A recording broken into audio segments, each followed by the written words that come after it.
Hello বন্ধুরা, কেমন আছেন সবাই? অনেকটাই ভালো আছেন। ভালো না থাকবেন কেন? আপনারা তো আজকে বই বই খান। আমি তো আপনাদের মতো না। দেখুন, আমার ওয়াইফ আমাকে মাংস গুঁড়ার মধ্যে কাজে লাগিয়ে দিয়েছে। চাকরি থেকে আসছি তো এখানে কাজ করে আসছে, এখন এখানে কাজ করাচ্ছে। দেখুন, আপনাদেরকে দেখাচ্ছি মাংস।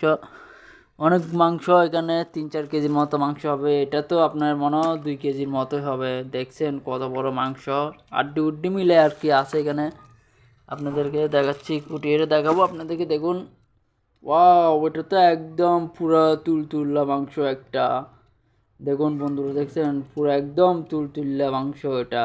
দেখুন, আপনাদেরকে দেখাবো শেষ পর্যন্ত। আপনারা ভিডিওটা দেখতে থাকুন, টানি টানি ভিডিও দেখবেন না, দেখলে কিছুই বুঝতে পারবেন না। ওকে, বালতির মাংসগুলো সবগুলি গেছো কোথায়? এগুলি কি? এগুলি তো সবগুলি পানি। মাংস কই? এই তো আমার মাংস, গরুর মাংস হয়েছে এখানে। দেখুন বন্ধুরা, গরুর মাংসর পিস আমাদের নানা রকম পিস করছে। আপনারাও পারলে এরকম পিস করতে পারেন, বা আপনারা বিয়ে শাদী বা অনুষ্ঠান বা মেজবানি মাংস কাটলে এরকমও পারেন, বা আরও বড় করে, বা আপনাদের ইচ্ছা, আপনারা যেরকমভাবে কাটেন। এগুলো হয়েছে সবগুলো আমাদের মানে তুলতুল্লা মাংস।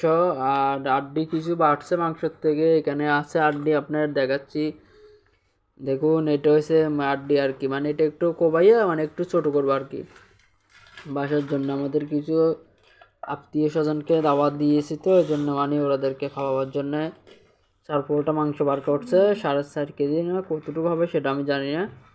এগুলি সবগুলো আড্ডি, দেখছেন আপনারা। তাহলে এরকমভাবে মাংস টুকরো করতে পারেন। আবার এখানে হচ্ছে মাংস দেখেছে আপনাদেরকে। আপনারা নেক্সট ভিডিও পাওয়ার জন্যে অপেক্ষা করুন। আর শেয়ার অপশন আছে, শেয়ার করুন। আর আপনার এই আইকনটা অন করে রাখুন, যেন আপনাদেরকে নতুন ভিডিও খুব শিগগিরই আপনাদেরকে দেখাতে পারি। এগুলি রান্না করবে, রান্নাগুলো আপনাদেরকে ভিডিওটা দেখাবো কীভাবে মাংস রান্না করতে হয়। অনেকজনে তো জান না মাংস রান্না করতে, আপনাদেরকে দেখাবো কিভাবে মাংস রান্না করতে হয়। আপনারা দ্বিতীয় ভিডিও পাওয়ার জন্য অপেক্ষা করুন। ধন্যবাদ।